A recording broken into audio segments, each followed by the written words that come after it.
Right. Hi, everybody. Welcome to your lesson from myfreeactingclass.com for Wednesday, February the 3rd. My name is Michael Bean. I'm an acting teacher. I've been teaching acting for almost 20 years.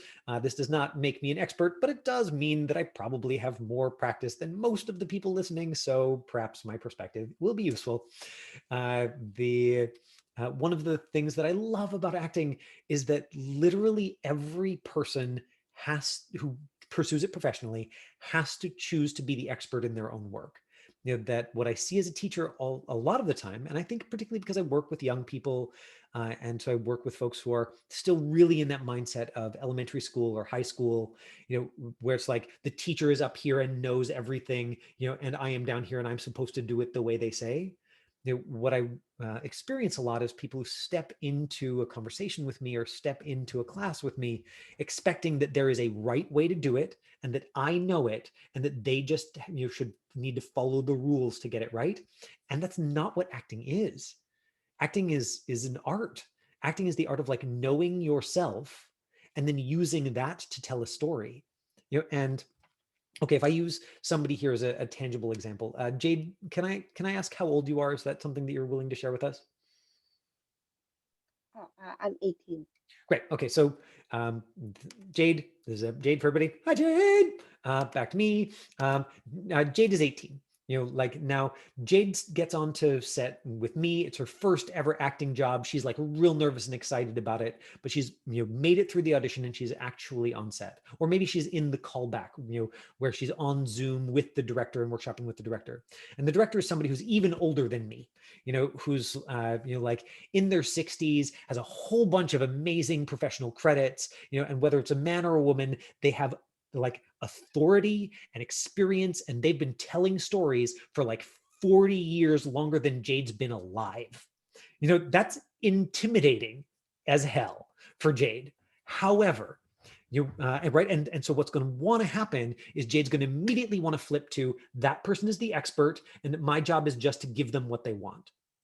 However, this person is the expert in how to set up a shot, in how to tell a story visually, in how to like corral a film crew so that everybody's working together to tell this story. In like they're an expert in lots of things. They're really, really not an expert in how to be an 18-year-old girl. Right? There's one thing that Jade is like the absolute unqualified expert of between the two of them, and that is being the actual 18-year-old. Or if she's being hired to play 16, she's a heck of a lot closer to it than the dude or the lady in their 60s, who maybe never was a 16-year-old girl, but at the very least is like 40 or 50 years away from it. So Jade has to, when she's stepping into that Zoom room for the callback, or when she is going on to set, remind herself, and it might be very effortful at first, she has to remind herself that she is on equal footing with them. That they, yes, they have decision-making power over the role maybe, but that they are not better than she is. They don't know, what a 16-year-old girl should be or should, or her life should look like. And so they are not actually more equipped to tell that story than Jade is. That in doing the role of a 16-year-old girl or an 18-year-old girl, Jade, of those two people, is the expert. And this really connects to something I was saying to Claudine right before the session started. This wasn't my intention for today, but I love questions because they take me into the direction of things that might be useful for you. Because Claudine was asking, like, I've got these couple of different versions of the scene that I can help my daughter do, like which one is the best? And so just that top level reminder that as an actor, my opinion is that your job is to know yourself so that you can use that to tell a story with. That's how I've always approached my own acting career. It's one of the reasons that I've found acting enormously like healing and thought-provoking and sustaining. Whether I'm making money doing it or not, I still love it enough to keep doing it all the time. And I would recommend it to anyone because of that. So it's like, what's the story that needs to be told? Like, how do I know myself? What's the right fit of that? It's right. And so, and there are lots of versions of the story that don't contain me. And there are actually lots of parts of me maybe that don't fit in this story. So it's this really wonderful creative process of like, where is the match between me and the story? Like, or if this is the story and this is me, where's the overlap spot? Good. And then I'm just not going to show those other parts of me in this, and we're not going to tell those other versions of the story. We're going to go just for that perfect overlap spot between the story and who I am as a person. And if you can creatively find that, especially if you are presenting in a skilled way as a skilled actor, then the experience for the people watching can be like, oh, wow, Jade is perfect for this because she's actually chosen the version of the story that she is actually perfect for. You know, but the person watching can have the experience of like, wow, this girl's just perfect for this story. Yeah, and they might watch it and be like, well, but we don't want that version of the story. Now, does that mean Jade's not a good actor? No. Does it mean she made the wrong choice? No. If they watch it and they're like, wow, she's perfect for that, if it's close enough to what they're interested in, then they'll be like, hey, Jade, tape it again, but do this other thing. Like, tell this other version of the story. Can you do that? And if they are like, wow, she's perfect, but actually we want somebody who comes across completely different than Jade, then the important thing is that they remember Jade as being perfect for it, and that makes her much more likely to get called in for the next project and the next project and the next project until one lines up where she shows up and is like, hey, here's my perfect version of the story. And they're like, oh yeah, we absolutely want to acquire that for our story. Like, you are bringing something of value as somebody who is on a level playing field with us. That's going to be really tricky if you're not used to it. Like, you might have to fake it till you make it a little bit, right? You might also have to ask for support. You might have to just say like, hey, I feel like everybody here is better than me. I know that's not actually what's happening. Help. Like that is a like very difficult, like pro vulnerability move that is becoming more and more possible, especially if you have a female director. Like, let's be honest. But there are more of those, and even the male directors, are now often supported, by female folks, so that if you get a male-bodied director, who looks at you and you're like, hey, I feel like everybody here is better than me, help, and they're like, well, pull it together, which like hopefully you won't get that, but if you get that, there are still other people on set that you can go to, whether they're your the other actors who are there who know what it's like to be unsure, whether if that's the like AD or the DOP or one of the producers who you can go to and say like, hey, like I need some help here. Like I need to, like I need somebody else to back me up in remembering that, I've got something valuable to bring to this.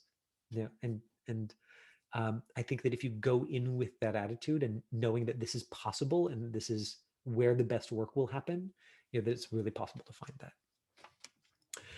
Okay, so that was a long digression. I promised that today I would show you some of the places that you can get scripts, because mostly because I get students sort of like wring their hands and they're like, but I don't know finding scripts. And so I want to show you that in the 30 seconds before this lesson, I Googled scripts online, and I'm going to walk you through the first 3 hits on that page and show you how incredibly straightforward it is to find some scripts. Now, if you're like, but I wanted this exact script for this exact TV show, yeah, you might not find that. Okay.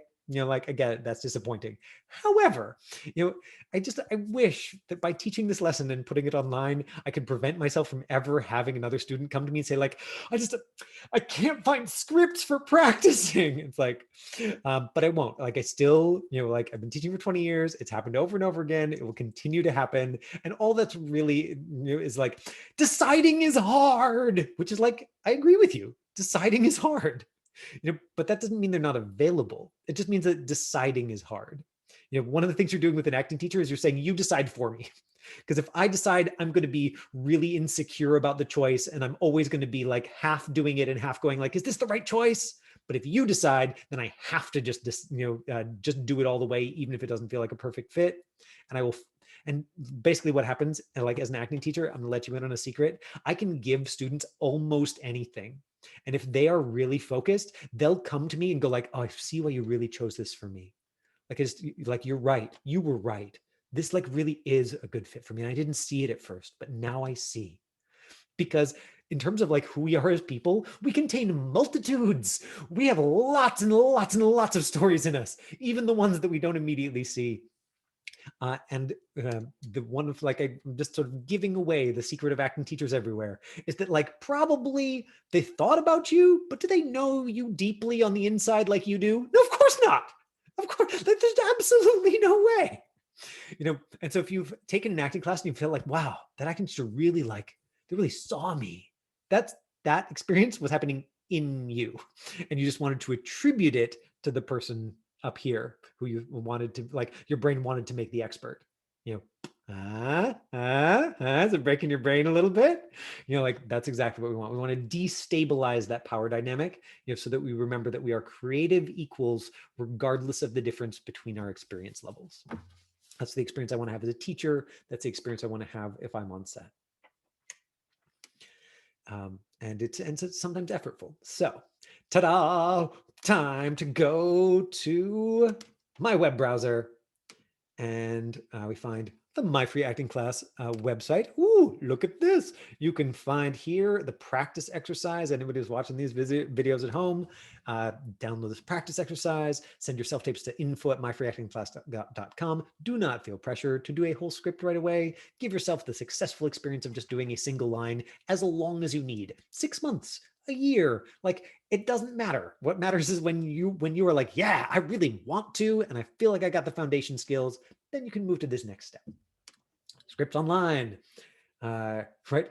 Literally just a 2-word search. Now, Google knows me, unfortunately, in ways that make me feel uncomfortable. And so this is, of course, filtered by the fact that like I search for a lot of acting things, so that's what's going to show up. But explore and read the best free movie scripts online. I skipped that one because like, nah, that looks like I don't know, I don't like it. Simply Scripts. So check that one out. Internet Movie Script Database. We'll check that one out. Get Scripts Online, the 10 best places to download your aha. This is somebody else who's done the research for me and has put it in a single place. Also, if this and this show up on this list, aha, that's even more information for me. Like with all online curation, if it gets mentioned a couple of different places, well, then it's probably a little more trustworthy. So let's look at the Get Scripts Online first. Yeah, it's a whole article. We could read the whole article, but I'm going to skip to the bottom for the list. Here it is. Internet Movie Screenplay Database. Okay, go into the story. I haven't even checked it out, but I'm very curious.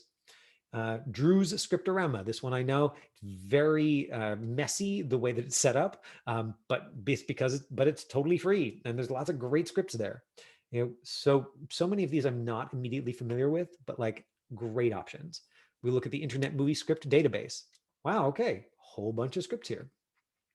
You're like, actually, I do want to see the script for Black Panther. Okay, scroll, read Black Panther script. Okay, and then I can even on my browser hit find, and I can go I can look up the name of a specific character. What's one of these characters' names? Najobu. And I can say Najobu. Aha! And then we can I can find Najobu right away. Details. Right. So the internet is my friend. I can have like good options. If there's a specific script you're looking for, yeah, you might have to check a couple of these websites, and then you might have to go and put like search for Fargo TV series scripts online free. Sure. Thanks, Google, for the recommendation. Good. And then we find one. Boom, there's one. Boom. The Fargo, a screenplay by Ethan and Joel Coen. 50 best scripts to read and download for free. Or like we might find that simply by putting it into a search engine. We look at Simply Scripts, TV scripts. We go in here, we go Fargo. And Fargo. There we go. TV series. Okay. Looks like it's not necessarily giving me a result from this website, and so I have to like poke around here, but it looks like they do have a whole bunch of different things. TV scripts, TV scripts by letter, TV home, F for Fargo. Okay, I got to scroll down. It's not here. Okay. But there's a lot of other things that are. And so maybe if what would be more practical than like, I'm going to target this one script, is to just kind of scroll through here until you're like, oh, actually, Ellen, that's fun. I really like Ellen. I'm going to throw that into a folder and just like scan it. Falling Skies. Oh, actually, I really do like Falling Skies. Let's see what the script is like. The Oh yeah, like season 1, episode 1. Huh, I'm actually really happy to have that for my library. See, I should do this more often too. And then if you want something that is more searchable and you happen to be a Vancouver-based actor who already has a talent agent, your talent agent will have made you sign up for Actors Workbook or for Casting Workbook. So here we go, castingworkbook.com. I'm not plugging them. I'm simply saying this is part of the reality of being an actor in Vancouver, is that you will need to get an annual account for this thing. Now on here, if I go to breakdowns sides, and then I go to sides library, then I have access to this whole library. So I'm gonna leave it open to all media types. I'm going to say, okay, lead. I'm not gonna pick a role name. We're gonna look for Jade. So I'm gonna look for from 15 to 19. And I've got a bunch of, there we go, Varsity Blues, Becoming Alex, Initial Lead Search, Feature Film, right? So there's a whole bunch of like female lead scripts, some of which, a lot of which are from like film schools, independent films, but then there are some, actual feature films here. Feature film, industrial film school, right? So there are some identity theft of a cheerleader. Well, now this is the kind of thing that you will actually end up auditioning for, on a, what happened? That you will actually end up auditioning for in Vancouver, and if you didn't have access to this, right, like, would you as a practice person, think, yeah, I want to audition for this thing, the identity theft of cheerleader. Well, we've got the character breakdown, which you wouldn't have otherwise. So this is what was actually made in the casting. Inspired by true events, Wendy is a 31-year-old high school dropout working at Dollar Mart with a lazy unemployed boyfriend. When she's let go from her job over her 18-year-old coworker, soon to also be a high school dropout, she steals her identity to attend high school again. This time, though, nothing is going to stand in her way from being popular and succeeding no matter the consequences. Heather, 17, 18, pretty and popular, model student, well-liked cheerleader. Her kindness leads her to help the new girl in school. She soon starts to suspect there's something that doesn't quite add with Wendy. So we can click on this link. We can download the script. Now we have identity theft of a cheerleader. Now, is identity theft of a cheerleader going to be something that somebody like really sweat over? Like really something that like somebody spent like years like writing and crafting, and is it their life's work? Probably not. Like, let's face it, it's a TV movie. It's probably going to be like melodramatic, and slapped together for money, by a writer for hire. Does that make it like very much like half or more of all the things you will actually audition for? Yes, it does. That's why it's good practice. So I'm just throwing it out there, that like, while you might be like, but I want to work on the great films. Good. Yeah, 100%. Do that for practice. Also, probably useful to search out some of the like real films, that people are watching, and do some of the roles from those as well. Do you have questions about anything that I have just said? Because I've been talking for like 25 minutes now, and I really feel like it's time for somebody else, to step in and tell me what you want me to talk about for the last 5. Can you talk about, so when you get these scripts, how would you suggest to go about like analyzing these scripts, especially to prep for like an audition or something? Gosh, that is a great and relevant question that we are going to look at in using a practical example. Because Claudine has a script for her youngest daughter that she was asking me about, before. And we're not going to mention the name of the studio or the project, But we will look at the actual audition sides that she is about to Mhm. audition for. And then if Claudine's open to it, to sharing the tape with us later, we could even look at the tape and be like, oh, that's the version she decided on. So it's a great question, Amy, that doesn't have obviously a like incredibly concrete answer, but I will answer it in as few words as possible, partly because I don't keep you over time. Here is the tool that I put together for analyzing scripts that those of you who've been taking these lessons for a long time will recognize. You know, if you go back and look at any of the previous script analysis lessons, Amy, you'll see the. I feel like I really need sort of like a referenced database so that instead of saying like Amy, go looking for it, I can just be like, here's the link. That's one of those, maybe someday I will have lots of extra time and I will do that. If one of you is like, how could I give back?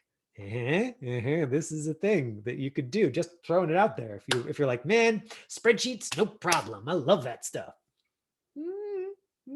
I'd put the link to it on the website. So let's look at the script analysis questions. Right, so or story questions template. This is something that that I put together for this class. But I actually use this for my own auditions as well. Is it everything? God, no, of course not. Like you're imagining your way into the story. But this is to make sure that I have asked these questions when I'm going in for an audition. Like I do this with my own taped auditions. I recommend students do it. I would not recommend a tool that I haven't found some utility from in my own acting and creative life. Style, what is the writer's story? Basically like what is my story? What is the arc or the change from the top to the bottom of the scene? Descriptive words for me, just like a couple of single word adjectives. You can often find these in the breakdown, but I think it's important to think about yours and how they tie into your version of the story. Descriptive words for the other person, main person in the story, the script relationship, your personalization, with the caveat that this is about empathizing with the feelings behind the experience, right? So let's say that, let's say this is Claudine and her daughter, right? So let's say that she's helping her daughter prepare a script about like a daughter who is scared of her terrible mother. Like, is Claudine going to want to be like, talking to her daughter a whole bunch about like, being scared of her? Maybe not. Probably not. But she doesn't need to empathize with the experience of being scared of mom. She just needs to empathize with the experience of being scared of a person or thing. And so as long as she says the word mom, Claudine can be like, just think spiders. It's like spiders. And if she's lucky, then that will make Victoria go like, or whatever her fear response is, and she'll be honest in herself in that. What do I want? The objective. Yesterday in the lesson we talked a lot about objective and obstacle, and the objective phrase, which is a tool that you saw me use even yesterday with Amy, where I put her objective into plain language, like, I'm so amazing, or like, I forget what the one we landed on exactly, Amy, was, but I gotta just say that and go into it. So that those 10 questions, are, if you go to the like more free stuff on the myfreeactingclass.com website, you'll find a link to that PDF, among other things. So it is there and accessible for you. Now let's quickly look at scene A and scene B for Victoria. So, and I have not read these yet. Claudine just emailed these to me.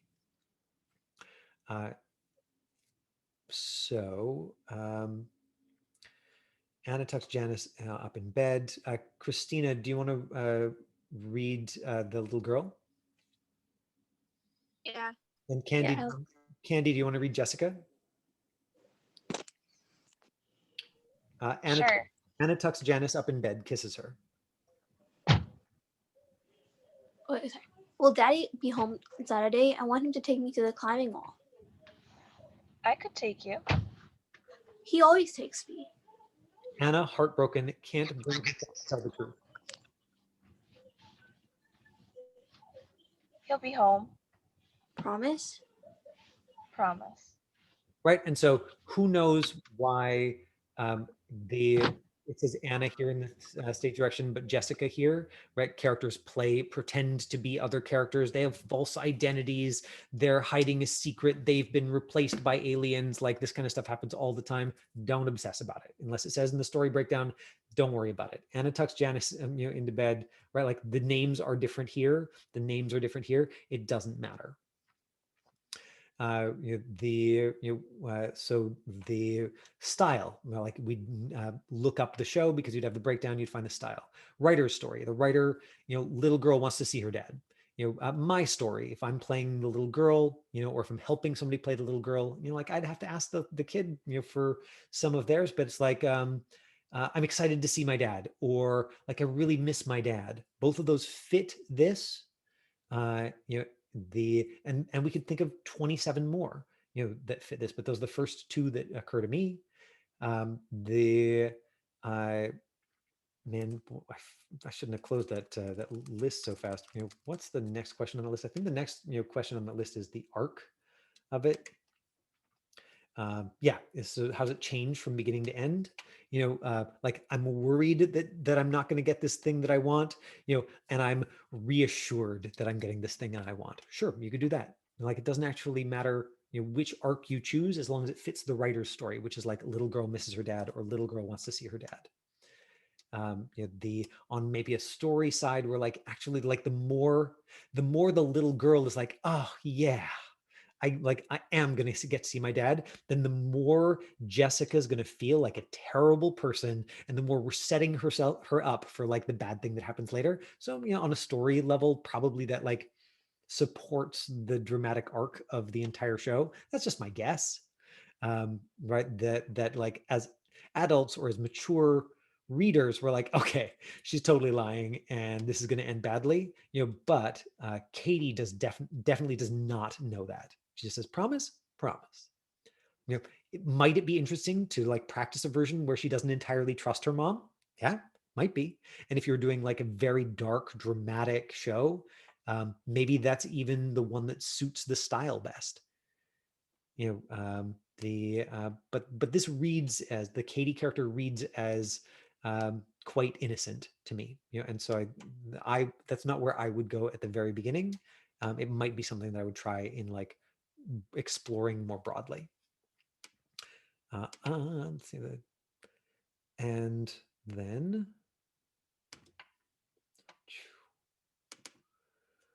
here we go. The scene B. Jessica looks around at their strangely opulent prison. They've brought us paints. Don't touch any of it. Why? What's wrong, Mom? Just stay in here a moment. So opulent prison. Good. So Mom's really nervous. Katie's not at the beginning, but by the end, she's getting the sense from Mom that something sketchy is happening there. And so you've got a clear idea of the arc. Now we could go into descriptive words, for the mom and for the daughter, right? So descriptive words, we could go into the script relationship and the personalization, and the objective. What does she want from her mom in the first scene? What does she want from her mom in the second scene? Objective doesn't mean you'll get it, right? I think in the second scene, we might even say the objective is something like to get her mom to reassure her. And she's not going to get that because her mom is freaked out because her mom knows they're in prison, but she doesn't yet. Does that make sense? So there's my like sort of quick read of the scene. Hopefully that both helps Claudine, who's like, oh my gosh, how do I help my daughter prep for this? And it helps Amy, who's like, wait, what does that prep actually look like? And Claudine, thank you for sharing that, because a practical real world example, I think, is just always more relevant than me just saying, well, here's my idea. Like, here's a potential practice script. And so Candy, Christina, I know that you were like thinking about like finding even just like a little chunk, from like an established script. Hopefully now you feel more empowered to go looking for those things. I don't mean to like browbeat you by showing you how easy it is. I just mean I want to like just remind you that like your brain is going to say, I don't know where to find them, and what the actual experience may be is just uncertainty. And as an actor, we are just always building our tolerance for uncertainty. Like the actual thing that's happening is I don't know how to choose, and that's not going to go away. But trying to foist it onto somebody else and say, well, you choose because I feel weird doing it, is not actually the relationship that you want to this work. in my opinion. The questions, comments, Claudine, was that useful to you looking over the scripts together? Yes, it was great. Thank you. Yeah, it's helped me a lot to work out what I'm going to do with her tomorrow. Thank you very much. The only thing is she has to do American accent, which she's never done before. So me and my son are teaching her. Okay, fun. So she's got that challenge as well. One of the things that you can do is make sure that she's like listening to audio or video content, where people are talking with American accents, like leading up to it, right? Like I know it's past bedtime where you are, but like normally I would say like, have her listen to an audiobook that's narrated by somebody with a really clear American accent, preferably even like a young woman, sort of right before bed to sort of like set that in, that there's more access than ever, to whatever accent in the world that you need, and it doesn't have to be perfect. Like she just has to show making an effort for it. Yeah. Okay. Yeah. No, it's great help. Thank you so much. Any other questions before we wrap up today? Okay. Great lesson. Oh yeah, I felt good about that. In this moment, I'm just going to indulge in the feeling that like if I just put this out in the world, all of my students will watch it and I'll never have to answer these questions again. But it's not true. You can ask all these questions again next week if you want to. Okay. Bye, everybody. Thank you. Thank you. Pleasure. Thank you. Bye.